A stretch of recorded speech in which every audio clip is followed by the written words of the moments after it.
교회를 건축할 때 교회당을 짓는 건축가들은 여러 가지 이유를 가지고 건물을 지을 겁니다. 어떤 사람은 밥벌이 하기 위해서 건물을 짓는 사람도 있을 것이고요. 그것보다 좀 나은 사람들은 어떤 사람이겠습니까? 작품을 만들겠다. 내가 건축하는 사람으로서 좀 멋있는 작품을 만들고 싶다. 그런 의도로 하는 사람도 있을 거예요. 간혹 보면은 그 교회를 지은 사람들이 건축가가 그 시에서 주는 상을 타는 사람들이 있더라고요, 보니까. 아니면 또 건축가 협회 이런 데서 주는 상 같은 거 있잖아요. 잘 지었다고. 그러니까 건축하는 사람들은 그런 욕심도 있을 거예요. 그러니까 먹고 살기 위해서 뭐 어쩔 수 없이 일하는 사람과는 수준이 다르죠. 그런데 교회당을 건축할 때 믿음 있는 사람은 어떨까요? 또 다른 목적을 가지고 다른 이유를 가지고 짓겠죠. 성도들이 하나님 앞에서 예배하는 자리니까 좀 더 좋은 컨디션에서 예배할 수 있도록 뭐 조명이라든지 그 다음에 그 창문이라든지 그 다음에 햇빛이 들어올 수 있는 그런 광채 이런 모든 것들을 신경을 쓰고 그 다음에 내가 하나님 앞에서 하나님이 기뻐하시는 이 예배당을 정말 믿음으로 잘 지어야지 하는 그런 마음을 가지고 건축하는 사람도 있을 거란 말이에요. 이유가 다 다르죠. 그런데 이 건축하는 이유가 어떠냐에 따라서 아마 다른 작품이 나올 겁니다. 그렇지 않겠습니까? 믿음이 있는 사람은 영성이 가미가 되어진 그런 건축을 하게 될 거예요. 작은 것 하나까지 믿음과 연관되어진 그리고 영성에 도움이 될 수 있는 그런 건축물을 지을 거란 말이에요. 그런데 이제 세상에서 좀 더 아름다운 건물을 짓고 싶은 사람은 또 다를 거란 말이에요. 기준이 다르니까. 먹고 살기 위해 하는 사람은 어쨌거나 요거 안 먹고 좀 튼튼하게 잘 치면 되겠지 이런 생각을 할 수 있을 거고요. 자, 이렇게 내가 무언가를 하는 그 이유에 따라서 결과가 이렇게 달라집니다. 여러분 우리가 무슨 일을 하든지 간에 왜 하는가? 그것을 알고 하는 사람하고 모르고 하는 사람하고는 엄청나게 차이가 있습니다. 그렇지 않겠습니까? 장사를 하더라도 내가 왜 이 장사를 하느냐 이거죠. 그렇죠? 내가 왜 이 사업을 하느냐. 그 이유가 분명해야 되고 그 이유가 빨라야 됩니다. 그런 사람하고 그냥 이유 없이 하는 사람하고는 그냥 단순한 이유를 가지고 하는 사람하고는 너무 차이가 있습니다. 하나님 말씀도 마찬가지예요. 여러분 말씀을 왜 듣느냐? 이것을 아는 사람하고 모르는 사람하고는 듣는 게 다르겠죠? 말씀을 사랑한다? 말씀을 사랑해야 한다? 그럼 내가 왜 말씀을 사랑해야 하는가? 그 이유를 아는 사람하고 모르는 사람하고 엄청난 차이가 있습니다. 오늘 시편에 나오는 이 시인은 하나님의 말씀을 사랑하는 이유를 분명히 가지고 있어요. 그러니까 이 사람이 말씀의 사람이 되는 거죠. 이 사람은 어떤 이유를 가지고 있을까요? 왜 이 사람은 이렇게 말씀을 붙들고 말씀을 가까이 하고 말씀을 사랑할까요? 한번 살펴봅시다. 자, 오늘 이 사람은 기도를 하고 있습니다. 박해하는 자들에 대해서 하나님 앞에 기도하고 있거든요. 뭐라고 기도합니까? 121절에 122절에 나와 있네요. 박해하는 자들에 대해서 그들에게 나를 넘기지 말라. 나를 박해하지 못하게 해달라. 그런 기도를 하고 있죠. 당연하죠. 힘드니까, 어려우니까 이런 기도 할 수밖에 없을 겁니다. 지금 이 사람은 이런 기도를 하면서 너무 지금 힘들다는 걸 알 수 있죠. 123절에 보니까 내 눈이 주의 구원과 주의 의로운 말씀을 사모하기에 피곤합니다. 이렇게 기도하고 있어요. 말씀을 사모하기에도 피곤할 정도로 너무 힘들어요. 그런데 이 사람은 어떻게 한다고요? 말씀을 사모하고 있어요. 124절에 보니까 주의 인자하신 대로 주의 종에게 행하사 내게 주의 율례를 가르치소서.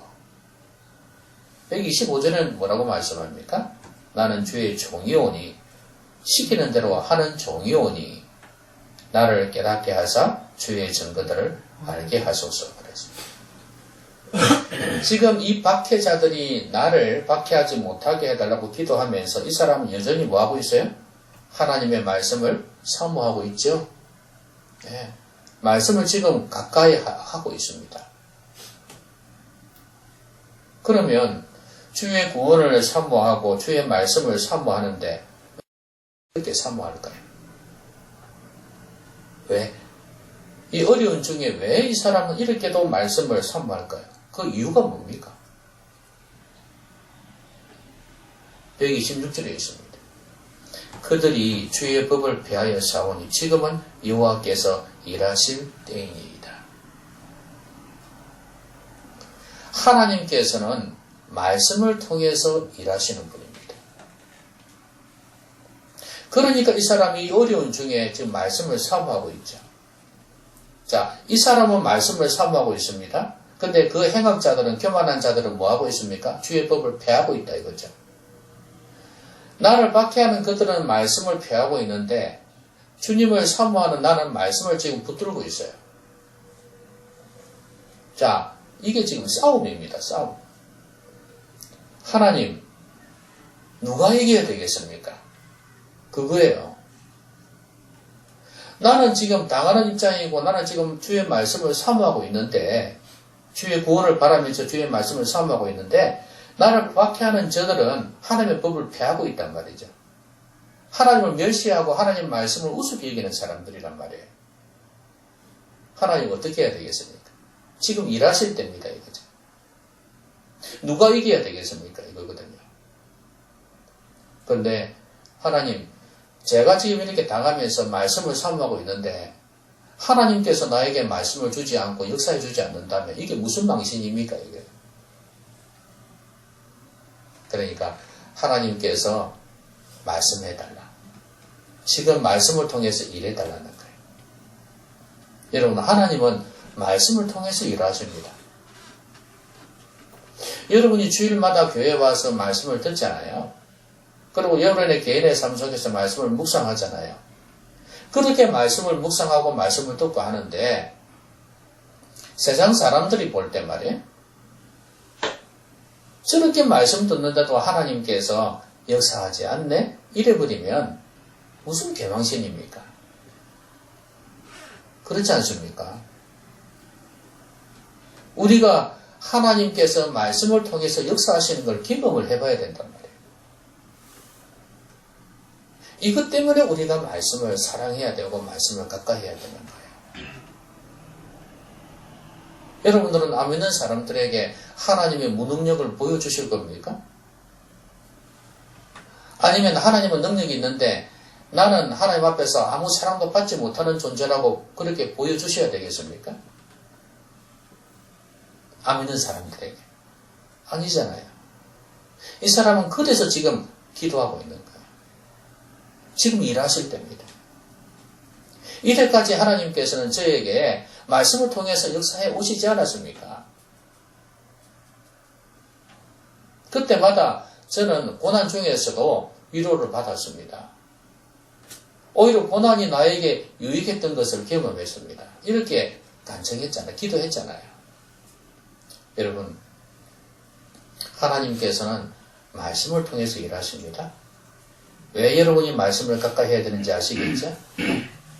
자, 성경에는 말씀을 통해서 일하신 게 한두 개가 아니잖아요. 여러분, 예수님께서도 말씀을 통해서 일 많이 하셨잖아요. 그렇죠? 배를 타고 가는데 광풍이 막 불 때, 그 인생의 고난 아니겠어요? 그때 어떻게 했습니까? 말씀 한마디로 그냥 쫙 없애버리셨잖아요. 바람이 먹게 만들어버렸어요. 파도가 가라앉았습니다. 주님은 이렇게 말씀의 능력이 있어요. 여러분, 백부장 아시지 않습니까? 이 사람이 주님 앞에 어떤 믿음을 고백했나요? 말씀만 하십시오. 네? 내 밑에 있는 사람 보고 가라 하면 가고 오라 하면 옵니다. 거기서 있는 주님께서 말씀만 하시면 병이 나을 줄로 믿습니다. 여러분, 하나님께서 이렇게 말씀으로 일하시는 분이에요. 그라사인도 어땠습니까? 그 안에 귀신이 2,000마리 돼지 떼에 들어갈 정도의 그런 귀신들이, 군대 귀신이 들어가 있었음에도 말씀 한마디에 그냥 다 나가지 않습니다.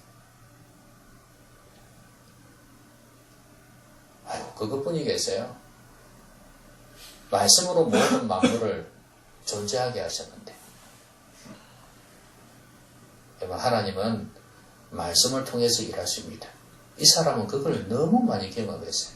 그래서 하나님은 지금 일하실 때입니다. 그 말씀이에요. 근데 말씀만 받아 먹으면 된다는 거예요. 그래서 이 사람이 하나님의 말씀을 이렇게 간절히 사모하고 있다는 거 알 수 있습니다. 여러분, 그게 127절 한번 보시죠. 하나님의 말씀을 통해서 일하시기 때문에 어떻게 한다고 그랬습니까? 그러므로 내가 주의 계명들을 금, 곧 순금보다 더 사랑하나이다. 여성 여러분, 금 좋아하시죠? 네, 안 좋아하는 사람 손 들어봐요. 이거 손 들은 사람이 있네요. 여자가 아니모니이다.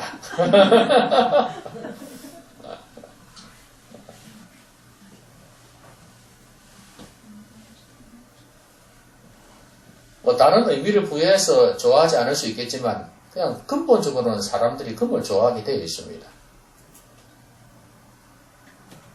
그냥 돈이다 그 말입니다. 돈. 그런데 그것보다 더 사랑한다. 여러분, 만약에 여러분들에게 순금을 갖다가 많이도 말고 그냥 한 돈? 예?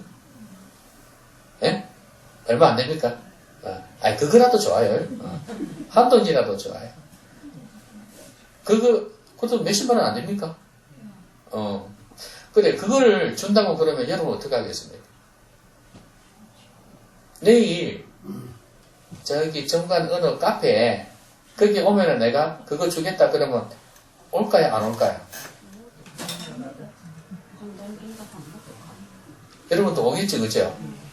올 겁니다. 그런데 하나님의 말씀을 가르쳐 주겠다 하면은 올 사람이 몇 명이나 있을까?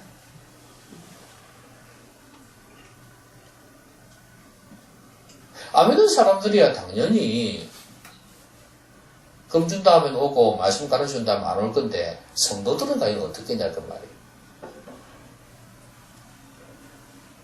여러분, 그게 바로 금보다도 더 말씀을 사랑한다는 거예요.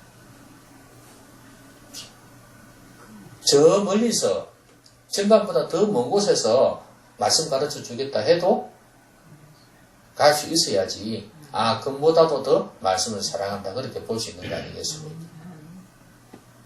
시간을 갖다가 말씀을 위해서 투자하는 거예요. 여러분, 누가복음 24장을 읽으려면 한 몇 분 정도 걸릴까요? 2시간?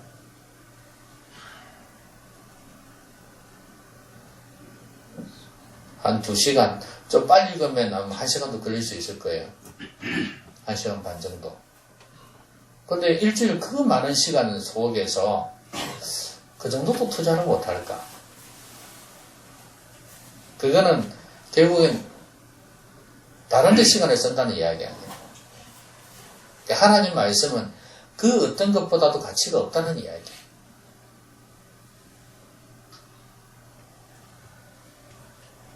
그러니까 하나님께서 그 사람에게 역사하시겠으며 말씀을 통해서 일하시겠냐 그 말이에요. 이 사람은 이렇게 말씀을 사모했어요. 그리고 이 128절은 뭐라 그랬습니까? 그러므로 내가 범사에 모든 주의 법도들을 바르게 여기고 모든 거짓 행위를 미워하나이다. 주의 법도를 바르게 여깁니다. 그러니까 내 생각보다도 주의 말씀이 더 바르다는 거예요. 이 세상의 지식보다도 주의 말씀이 더 바르다는 거예요. 이렇게 해야지 말씀을 사랑하지 않겠습니까? 아니 누가 좀 똑똑하고 좀 많이 배운 사람이 인성도 괜찮은 사람이 TV에 나와서 강의를 한다? 여러분 인생에 도움이 될 만한 강의를 한다? 그러면 여러분들이 안 듣겠냐 그 말이에요. 그런데 그것보다도 더 하나님 말씀을 옳다고 바르게 여길 수 있는 사람이 돼야 된다. 그래 말씀 사랑하지 않겠습니까? 그리고 모든 거짓 행위를 미워한다. 말씀을 사랑하기 위해서. 여러분 이 사람이 이렇게 몸부림치는 거 보십시오. 말씀을 받기 위해서. 하나님께서 말씀을 통해서 일하시기 때문에 내가 이 말씀 받으려고 이렇게 몸부림을 치는 거예요.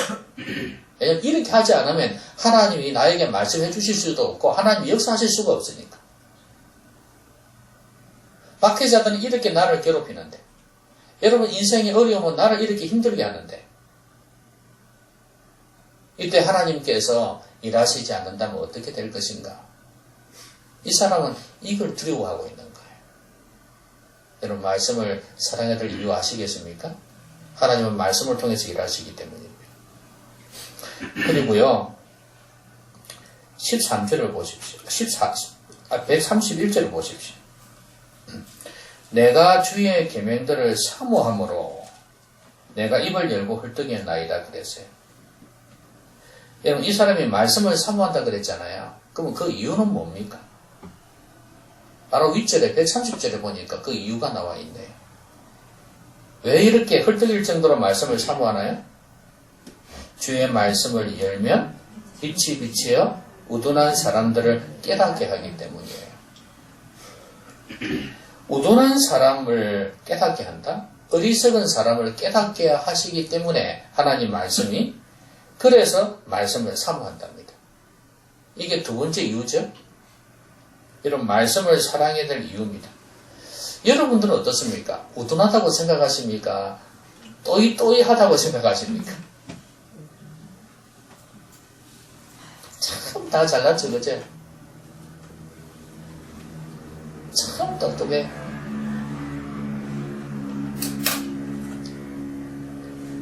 자신이 어리석다고 생각하는 사람. 예수님이 맹인 고치시고 난 뒤 그 말씀 하셨잖아요.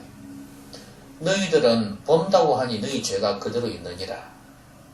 보지 못하는 자를 보게 하고 그 다음에 보는 자를 맹인되게 하기 위해서 내가 왔다. 이 말씀 하셨거든요. 본다고 한다는 건 뭐냐면 그 말이 안다 이거예요. 내 다 안다 이거예요. 근데 보지 못한다는 것은 내가 부족하다는 걸 인정하는 것. 그런 사람이 보게 한다는 것.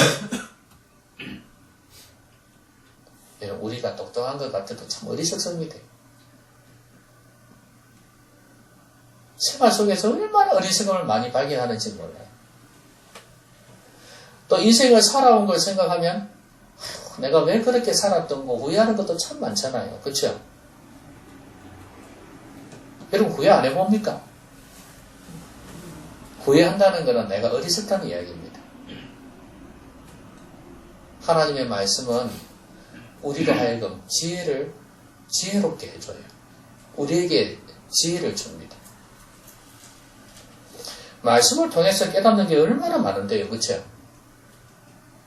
여러분 디모데에게 바울이 편지를 했습니다. 내가 어릴 때부터 하나님의 말씀을 알았나니, 성경을 알았나니 그랬어요. 그러면서 성경은 너로 하여금 예수 그리스도를 믿는 믿음으로 말미암아 구원에 이르는 지혜가 있게 하느니라 그랬어요. 하나님의 말씀 안에는 뭐가 있다고요? 구원에 이르는 지혜란 말이에요. 여러분, 사람이 구원 얻는 거 쉬운 게 아닙니다. 어떻게 구원 얻겠어요? 성경을 통해서 알았으니까 우리가 믿음으로 구원받는 거 아니겠습니까? 예수님에 대해서 알게 되었고, 복음을 알게 되었고. 그러니까 이것만 해도 얼마나 큰 은혜예요. 가장 큰 은혜죠. 구원의 지혜. 그것뿐이겠습니까? 하나님 말씀은 교훈과 책망과 바르게 함과 의로 교육하게 유익하다. 잘못된 걸 고쳐서 바르게 살게 해주시는 것. 여러분, 예수님의 삶을 보면요, 그런 게 한두 개가 아니에요. 도마가 막 의심했잖아요, 그렇죠? 도마가 막 의심했을 때 주님께서 부활하신 뒤죠? 그때 제자들 모아놓고 성경을 열어서 가르쳐 주셨어요. 전에도 말씀하셨죠. 말씀하셨는데 이들이 전혀 주님의 부활을 믿지를 못해. 십자가에 죽은 부활을 믿지를 못했는 거예요. 그래서 다시 한 번 더 성경을 통해서 인자가 십자가에서 고난당하실 것, 죽으실 것, 그리고 3일 만에 다시 살아날 것에 대해서 말씀해 주셨다고 기록을 하고 있어요. 깨닫게 해주시기 위해서. 그러니까 예수님에 대한 잘못된, 하나님에 대한 잘못된 편견, 인식도 말씀을 통해서 깨닫게 해주시는 거죠. 여러분, 잠언 아시지 않습니까? 잠언이 우리 인생의 모든 영역을 다 망라해 나왔어요. 그래서 우리에게 순간순간 지혜를 줍니다. 근데 예수님께서 하신 말씀들을 쭉 보면요, 잠언 이상의 지혜를 주십니다. 아니, 예수님 하신 거 봐도 그래요. 하신 거 보면은 그냥 예수님에 대한 기록된 그 말씀들을 보면서 이렇게 하면 되겠구나 하는 그런 지혜를 많이 얻게 됩니다. 예수님이 이 말씀 하셨잖아요. 내 말을 듣고 행하는 자는 반석 위에 집을 지은 사람과 같다. 근데 모래 위에 집을 지은 사람은 어떻게 돼요? 바람이 불고 홍수가 나면 무너지잖아요. 이런 사람은 어떤 사람이라 그래? 모래 위에 집을 지은 사람은 어떤 사람이라 그래? 어리석은 사람. 그렇죠? 맞나요? 반석 위에 집을 지은 사람을 지혜로운 사람이라 그랬어요. 내 말을 듣고 행하는 자. 하나님의 말씀이, 주님의 말씀이 이렇게 우리에게 지혜를 줍니다. 그런데도 사람들은 하나님의 말씀을 사랑하지 않아요. 말씀이 지혜를 주는 줄 모르는가 봐요. 여러분, 부자가 그랬지 않습니까? 이제 곡식이 이렇게 많구나, 소출이 많구나, 창고를 더 많이 만들어가지고, 더 부자, 누리면서 살아야 되겠다. 이렇게 말했을 때, 주님이 뭐라고 말씀하셨어요? 주님이 뭐라고 말씀하셨어요? 눈을 크게 뜨면 알게 됩니다. 눈을 한번 더 크게 떠보세요. 그러면 보일 거예요. 어리석은 자여, 오늘 내 영혼을 가져가면 이 모든 게 늦게 되겠느냐, 이렇게 말씀하셨잖아요. 우리 인생에게 좋은 깨달음을 주지 않습니까? 돈을 사랑함이 일만 악의 뿌리다, 이렇게 말씀도 하셨잖아요. 바울을 통해서. 그러니까 이런 말씀을 보면 우리가 인생을 어떻게 살아야 될지를 많이 깨닫게 해줘요.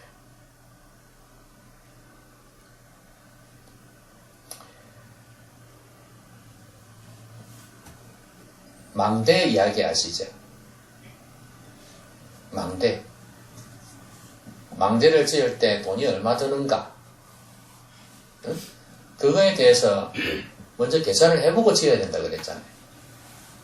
얼마 들었는지도 모르고 돈도 준비 안 해놓고 짓다가 그만두면 얼마나 창피냐 이거죠. 싸움할 때도 마찬가지 아닙니까? 그죠? 적들과 싸울 때. 저들이 적이 몇 명인지를 알아야지 우리가 이길 건지 승산이 있는지 없는지 알 거 아니냐. 이런 지혜들은 대부분 주님의 말씀을 통해서 얻을 수 있는 거 아니겠어요?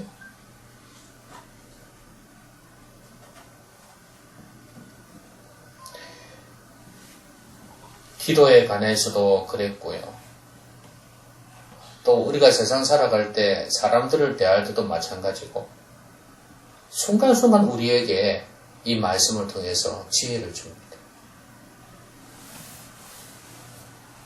복음서만 제대로 읽어봐도 얼마나 큰 도움이 되는데 깨달음이 있는데 그러니까 보세요. 사람들이 말씀을 사랑하지 않는 이유가 이 말씀이 우리를 깨닫게 해주고 지혜를 준다는 걸 모르기 때문이에요.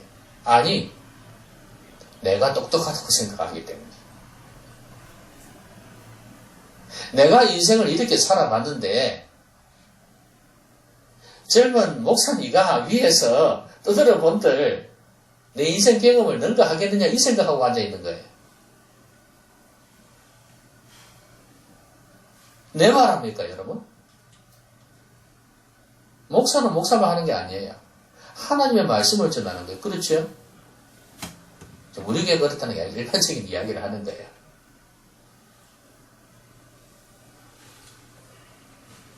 사람들이 그렇게 설교를 듣고 앉아있단 말이에요.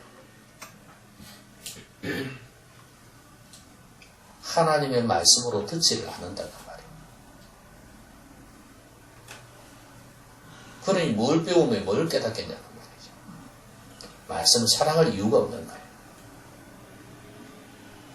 여러분, 하나님은 우리의 똑똑한 것보다도 하나님의 어리석음이 더 낫다 그랬어요. 하나님의 말씀은 우리에게 깨달음을 줍니다. 지혜를 줍니다. 인생에 많은 문제들이 있을 때 그걸 해결할 수 있는 힘을 줘요. 지혜를 줍니다. 말씀을 왜 사랑해야 되겠는지 아시겠죠? 이거는 맛본 사람이 알아요. 고기 맛도 맛본 사람이 알아요. 그렇죠? 하나님의 말씀도 맛본 사람이 알아요.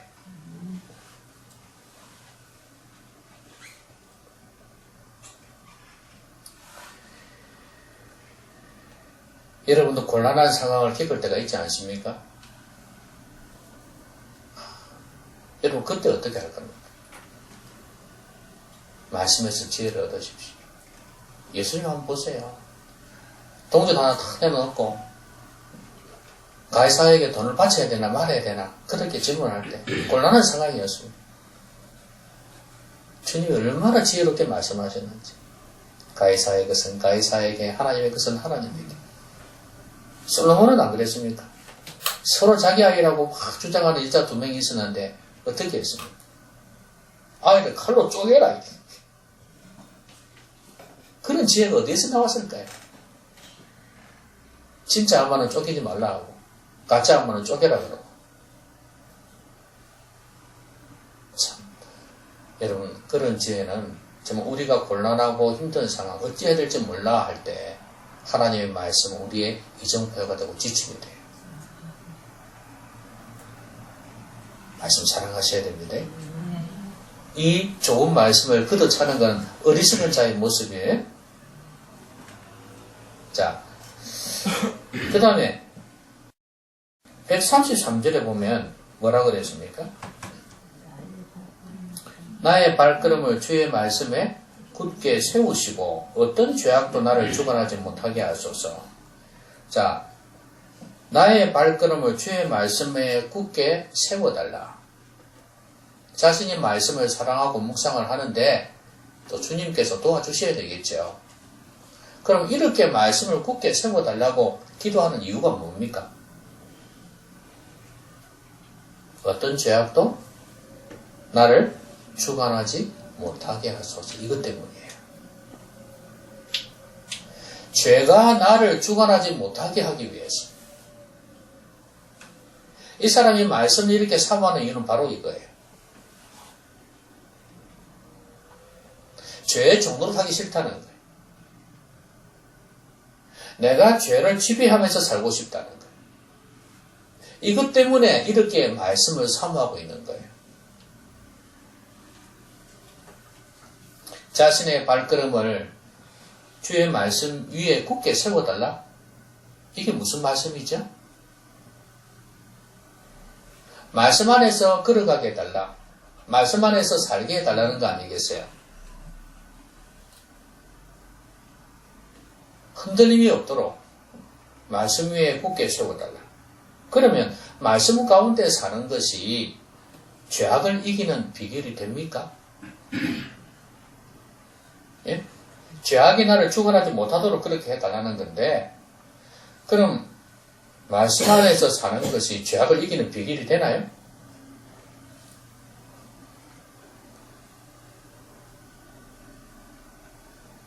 왜 되나요?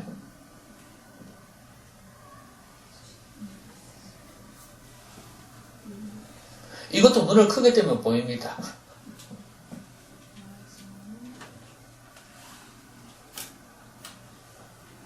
여러분, 말씀은요, 그 율법처럼 몽학선생의 기능이 있습니다. 무슨 말이냐면, 죄를 깨닫게 해준다는 말이에요. 그래서 예수 그리스도를 필요로 하게 만들어요. 구약 율법에만 율법의 기능이 있는 게 아니에요. 모든 말씀이 율법의 기능이 있어요. 바로 죄를 깨닫게 해준다는 거예요. 여러분, 말씀을 듣지 않으면 죄를 깨닫겠습니까? 말씀을 들어야지 죄를 깨닫지 않겠습니까?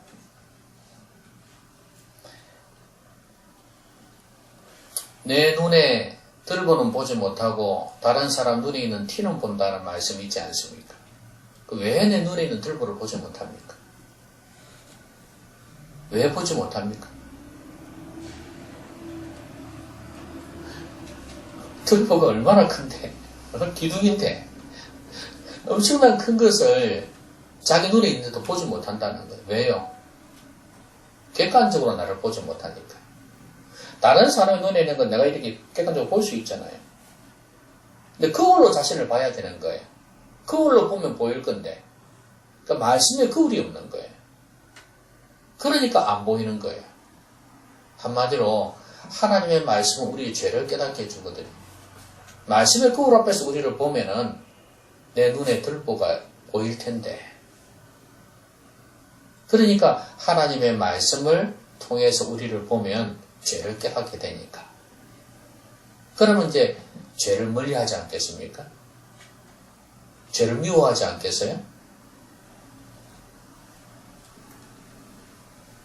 왜 하나님 말씀에 자신을 굳게 세워달라고 하는지, 이 사람이 왜 말씀을 사랑하는지 그 이유를 알 수 있지 않겠습니까?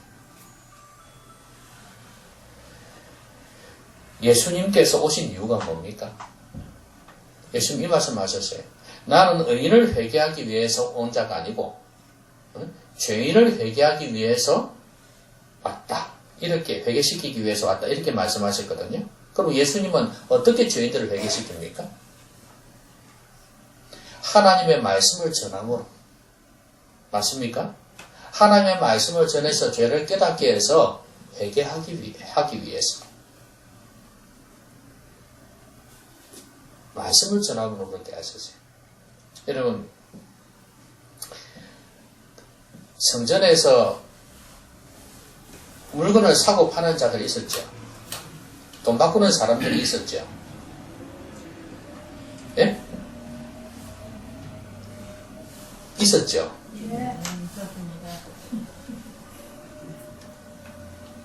그 사람들의 잘못이 뭐였습니까?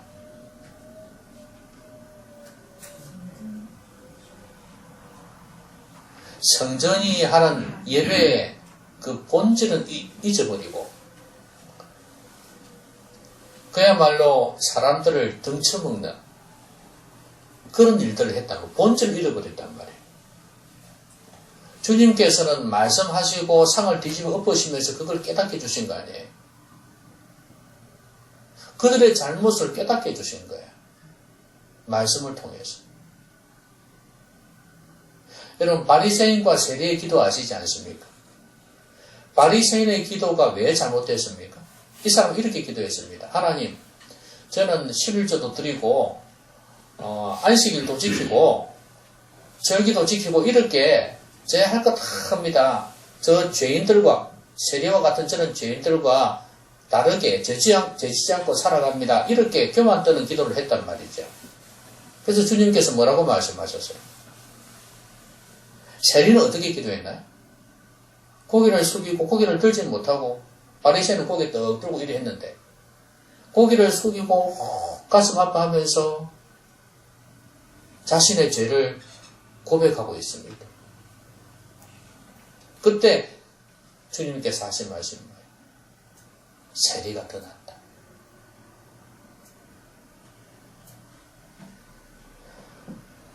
꼬마는 바리새인을 깨닫게 하시려고 그렇게 말씀하신 거예요.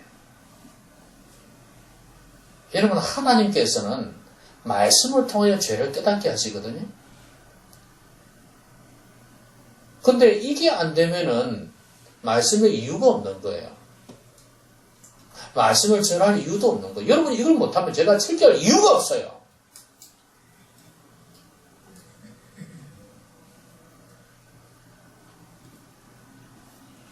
왜 설교자가 하나님 말씀을 전합니까? 말씀을 듣고 그 말씀, 모든 말씀 다 전하는 건 아니죠. 그 주마다 다르겠지만 그때 주시는 말씀 속에서 내 잘못을 한 개라도 두 개라도 깨닫는 거잖아요. 그거 위해서 말씀 전하는 거지. 또 이렇게 살라고 저렇게 살라고 말씀 전하는 거지. 뭐 때문에 말씀 전하겠어요? 이런 거 저런 거 갖다 붙여서 여러분 기를 즐겁게 하려고 하는 거 아니잖아요.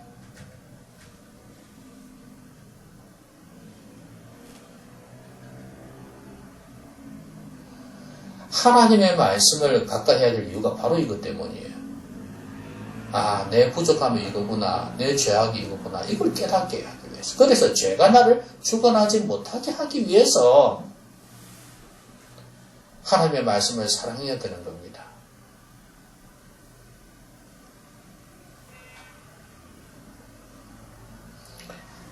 여러분, 삭개오가 왜 바뀌었습니까? 삭개오가 예수님 만나고 나는데 예수님 말씀을 많이 들었지 않습니까? 그 집에 들어오셔서 말씀하셨거든요. 그래놓고 삭개오가 뭐라 그랬습니까? 나의 전 재산을 절반이나 가난한 사람에게 주고 누구 걸 토색한 일이 있으면 몇 배나 갚겠다고요? 4배나 갚겠다 그랬어요. 왜 그리 됐습니까? 왜 이리 자신의 잘못을 깨닫고 바뀌었나요? 주님의 말씀을 듣고 그랬어요.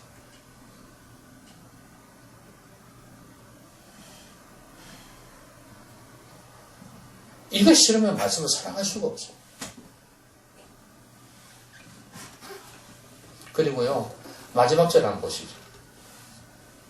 그들이 주의 법을 지키지 아니함으로 어떻게 한다고요? 내 눈물이 시냇물같이 흐른다. 여러분 많이 울어본 적이 있습니까? 눈물이 거침없이 흘러내리던 경험이 있습니까?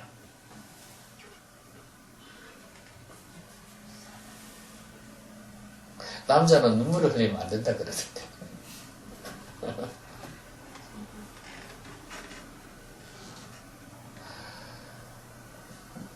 슬퍼한다는 거죠. 안타까워한다는 겁니다. 시냇물같이 눈물이 흐른다. 그러니까 주의 법을 지키지 아니하는 사람들을 보면서 그게 바로 죄 짓는 거죠. 그러니까 죄 짓는 사람들을 보면서 그렇게 했다. 이 사람 마음속에 왜 이렇게 하나님의 말씀을 갈급해하는가? 주의 법을 지키기 위해서 그런 건데 그러니까 나와는 반대로 주의 법을 지키지 아니하는 사람 보니까 너무 괴롭고 힘들다단 말이에요. 여러분, 다른 사람 말할 필요 없이 우리 자신 한번 생각해 봅시다. 우리 자신이 주의 법을 지키지 아니할 때 우리 자신에 대해서 어떤 생각을 가지고 있나요? 안타까워하기라도 합니까? 어떻습니까? 슬퍼하는 것은 둘째 문제고,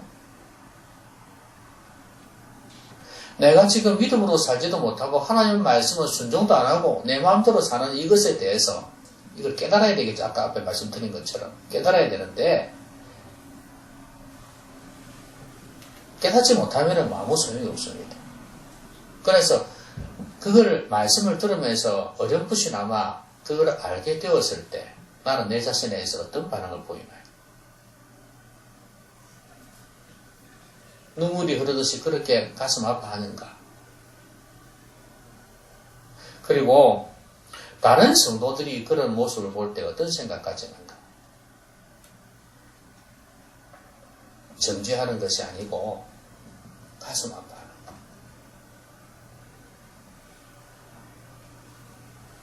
저 성도들이 믿음으로 살아야 될 텐데, 말씀에 순종하며 살아야 될 텐데 너무 가슴 아프다는 그런 마음, 그리고 그 영혼들을 위해서 기도하는 마음이 있어야 되겠습니까?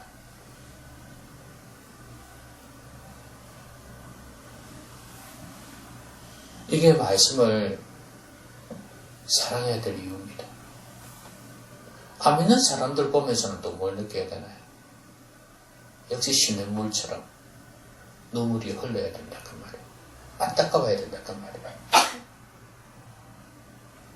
주님을 모르니 저렇게 살지. 막연하게 생각하지 말고 여러분 주위에 있는 교회를 다니지 않는 사람들 생각하면서 여러분 가족이 될 수도 있고 여러분의 친구가 될 수도 있어요. 그런 사람들에 대해서 가슴 아파하면서 눈물 흘릴 수 있어야 된다. 기도하면서. 내가 그렇게 한다는 것은 내가 이 사람처럼 주의 법을 사랑한다는 이야기예요. 원래 사람이라는 게 그렇습니다. 자기가 거기에 관심을 가지고 있으면 관심을 가진 사람이 좋고 그거 싫으면 싫은 거예요. 자기가 보수면은 진보는 싫고 자기가 진보면 보수가 싫어. 그냥 그게 옳고 그런 걸 떠나가지고 그런 거예요. 내 편이가 네 편이가 이거예요. 사람이 그래야 희한하게. 그러니까 내가 하나님 말씀을 사랑하는 사람이 되면 사랑하는 사람이 좋아요. 근데 내가 말씀을 사랑하지 않으면 사랑하지 않는 사람이 좋아. 융통성도 있는 것 같고 세상을 낭만적으로 사는 것 같고 좀 인간미가 넘치는 것 같고 좋아.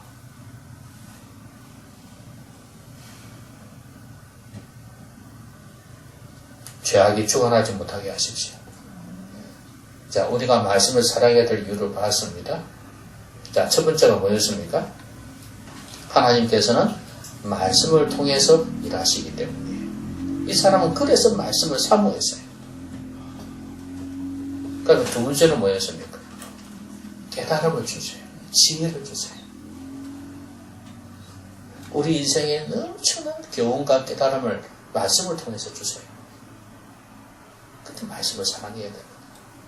이 세상 어디에서 이런 지혜를 얻을 수 있겠어요? 하나님의 지혜입니다. 가장 중요한 구원에 이르는 지혜도 주시고 인생을 어떻게 살 것인가를 깨닫게 하는 지혜도 주십니다. 마지막 세 번째는 뭐였어요? 죄의 종이 되지 않도록 하기 위해서, 죄를 이기는 삶을 살 수 있도록 하기 위해서 말씀을 사랑해야 되는 겁니다. 여러분, 이 엄청난 다른 이유도 있겠지만 오늘 이 말씀에서 이 세 가지를 말씀하셨어요. 그렇다면 여러분 말씀을 사랑할 이유는 충분합니다. 여러분의 시간과 물질과 에너지를 들여서 말씀을 가까이 하시기 바랍니다. 말씀을 가까이 하시기 바랍니다. 말씀을 사랑하시기 바랍니다. 즐거워하여 묵상하시기 바랍니다. 즐거워하여 묵상하고 지켜 행하시기 바랍니다. 말씀을 즐거워하여 지켜 행하시기를 바랍니다. 말씀을 즐거워하시고 묵상하시고 지켜 행하시기 바랍니다.